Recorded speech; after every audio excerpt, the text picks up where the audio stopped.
Venezuela prezidenti Nicolas Maduro'nun Amerikalı hərbçilər tərəfindən saxlanılmasından sonra dünya iqtisadiyyatında, xüsusən də enerji bazarında dəyişikliklər gözlənilir. Yanvarın 6-sında ABŞ prezidenti Donald Trump deyib ki, Venezuela Birləşmiş Ştatlara 30-50 milyon barel neft verəcək. Trumpın sözlərinə görə neft bazar qiymətinə satılacaq və əldə olunan pul Venezuela və ABŞ xalqlarının mənafeyi üçün xərclənəcək. Eyni zamanda Venezuela parlamentinin sədri Jorge Rodriguez yanvarın 8-də ölkədə siyasi motivlərlə həbsdə olan şəxslərin azad ediləcəyini elan edib.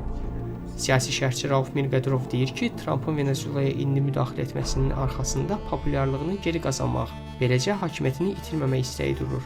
Trump xüsusilə neft şirkətlərinin maraqlarının müdafiəçisi kimi hakimiyyətə gəlib,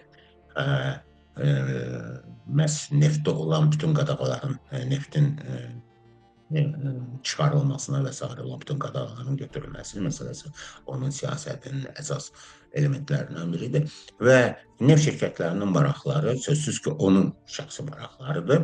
Bu halda hakimiyyətdə qalmaq maraqlarıdır və belə bir qələbələr lazımdır. Qələbələr lazımdır ki, İranlarda öz qələbələrindən danışsın. Venezuela təsdiqlənmiş neft ehtiyatlarının həcminə görə dünyada birinci yerdədir. Ölkə dünya üzrə ehtiyatların 17%-dən çoxuna sahibdir və təbii qaz rezervlərinin həcminə görə dünyada 8-ci sıradadır. Enerji məsələləri üzrə mütəxəssis Rauf Məmmədov deyir ki, Venezuelaya olan hücum Donald Trumpın enerji dominantlığı siyasətinin bir hissəsidir. Onun sözlərinə görə qısa müddətdə hasilatı artırmaq siyasi və texniki baxımdan mümkün olmadığı üçün neftin qiymətinə birbaşa təsir gözlənilmir. Gələcəkdə isə qiymət tədricən azalan tendensiya ilə davam edə bilər.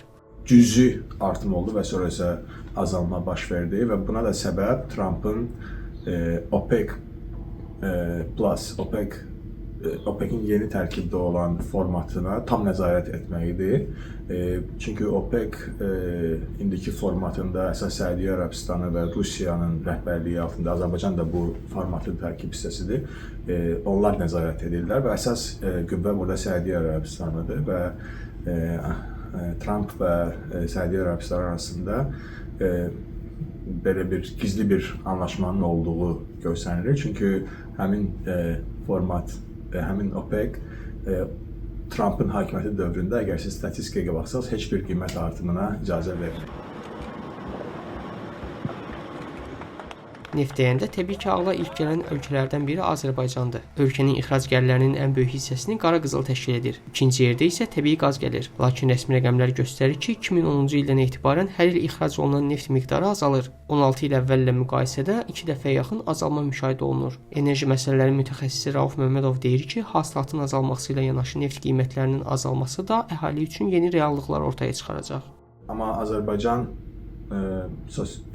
siyasi iqtisadiyyat olaraq sosial dövlətə yönümlüdür. Çünki uzun illər boyu neftdən gələn, neft qazdan gələn yüksək gəlirlərin bir hissəsini buna yönləndiriblər və əgər bu gəlirlər azalırsa və sosial xərclər artırsa və bunu cərimələrlə kompensasiya eləməyə başlayırlarsa, elə ki, bir tərəfdən alırlar vətəndaşdan və cərimə olaraq və vergi olaraq var, sonra da bunu sosial xərclərə yönləndirirlər və əgər bu sosial təzminatlar yüksək deyilsə və Azərbaycandakı təəssüflər olsun ki, yüksək deyil, məncə bu ziddiyyət insanlarda etiraza səbəb olacaq.